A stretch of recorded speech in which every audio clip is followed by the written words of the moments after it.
So let's get very real and personal with you right now. 99.9% of businesses in the USA are small businesses. So then why can't you, I'm looking at you right now, be one of those businesses? Because I know that you're smart enough, that you're talented enough. So why not be the person that becomes the new success story? Why can't you be that person? And in this video, I'm going to give you the top 5 businesses that I truly think, I can't guarantee your success, but I will bet that you will have a good time doing it. And there's one business near the end that actually I am considering starting myself because it's just makes the most sense. Well, stay tuned. Let's get into this video, guys. Thanks for coming back. We're out of the grocery store finally. I have a different setting, as you've seen in the last video as well.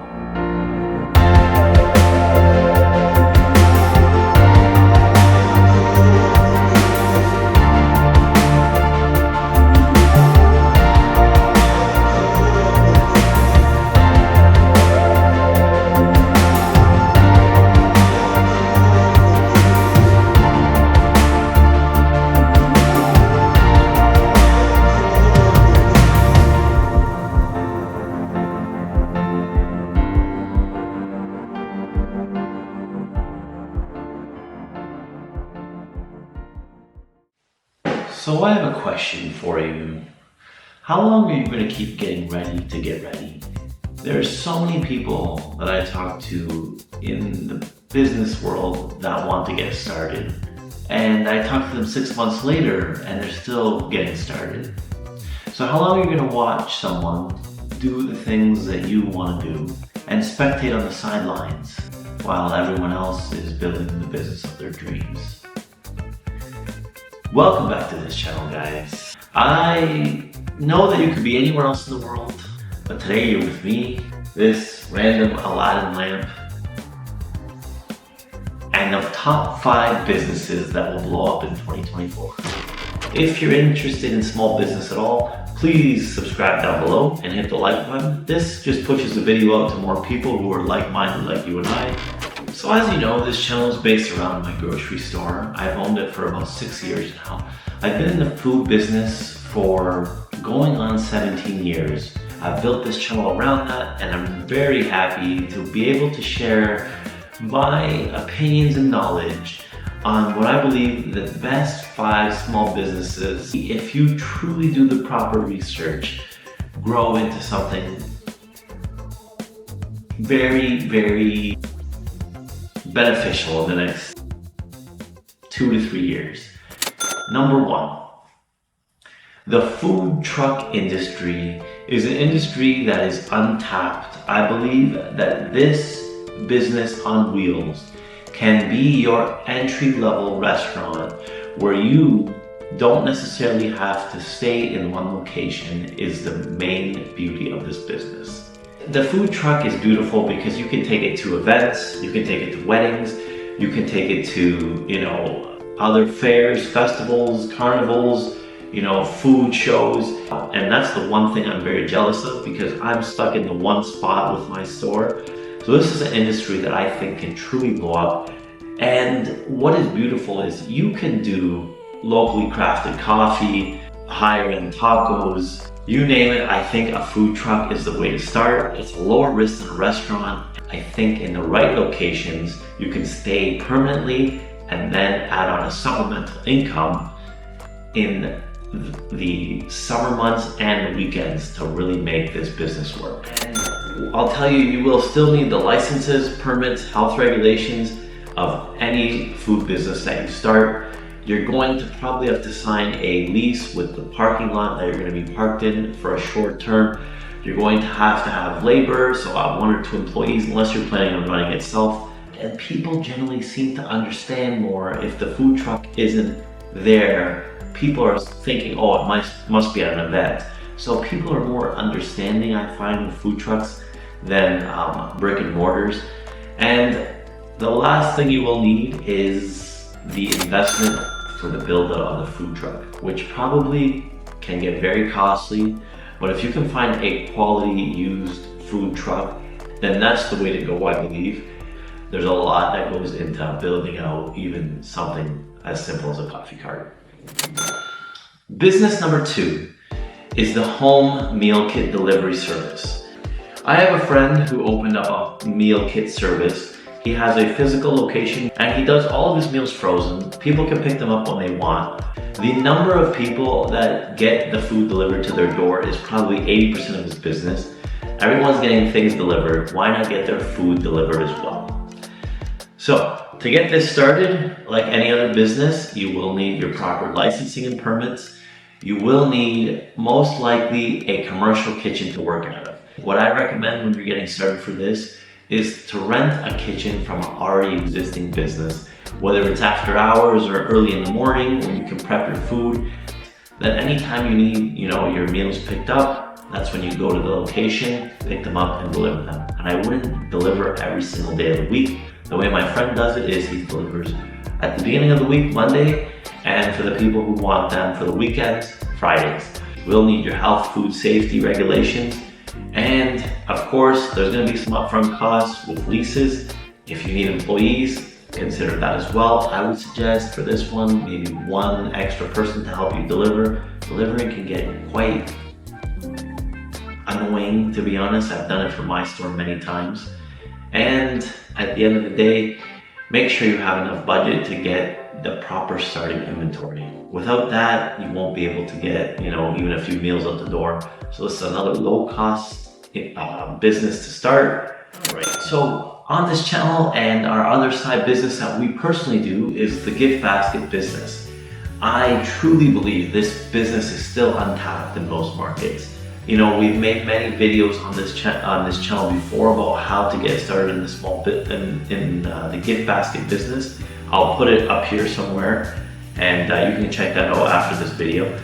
But I'm telling you, without a lot of work, without a lot of training, and very little money, you can start getting gift baskets out the door in 2 to 3 days from watching this video. You can do this as a little side hustle on Facebook Marketplace. You could take it further and market it better to the rest of your city. But honestly, this business is probably the one that I would recommend on this entire list. I will probably always be making videos on this because Felicia has really grown this business into something that really increased our revenue at the grocery store. So I've seen its potential. I've seen how much people really enjoy this kind of gift delivered to their door. So this is the way I would go if you're looking to do something that doesn't require any cooking, very little licensing. So let's break this business down on what you need to get started from here. So the gift basket business, I would recommend getting at least a business license. Start with your 3-4 baskets. You can get them, honestly, you can get them at Dollar Tree if you really wanted to. And do non-perishables. Start with non-perishable items, jars, crackers, cookies, pastas, chocolates, nothing refrigerated to start. When you get in there into the future, you can do a commercial cooler of cheeses and stuff to use. I'd recommend doing non-perishables. Then you need your bowl, your materials for the baskets, and then what do you need? A little bit of advertising, some ads on Facebook Marketplace. Get good at taking the pictures. And really this business is one of the easiest businesses to start with good profitability. If you want more detail, you can check our other videos on this channel about starting a gift basket business. So number 4 is the specialty food industry. This is the industry my grocery store revolves around. In this industry, what you want to do is get very good at creating the food that you like to create. People love locally crafted products. There's a health conscious movement going on now that has really pushed this niche in the food industry. You can get into smaller stores like the one I am. The best way to do that is to go speak to the owner, let them know what you have, send a sample, bring a sample, and discuss with them how to get it in their stores. These people are willing to carry your product because they're already a local market based on local foods they have people who are looking for these products already. So this is your in. If you ever wanted to bake something or you make a really good date square, this is the angle to take if you want to get into the food industry with a low investment and very little risk.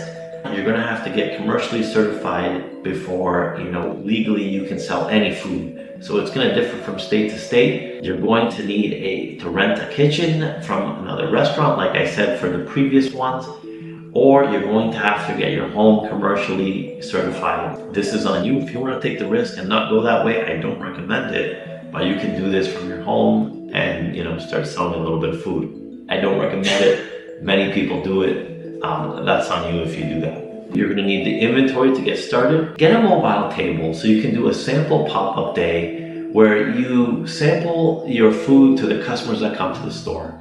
I can tell you the difference between a food item that succeeds in the store is the people willing to sample their product and educate the person on the product.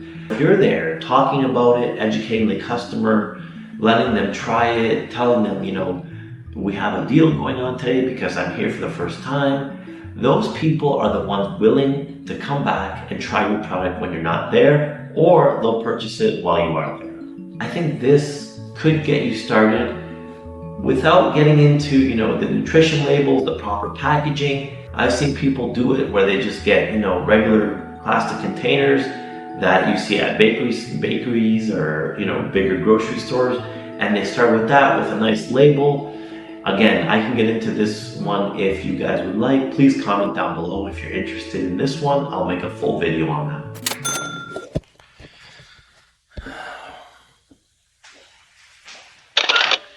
Number 5 is the rise of the ghost kitchens. If you've ever wanted to start a restaurant, why not start it as a ghost kitchen in 2024?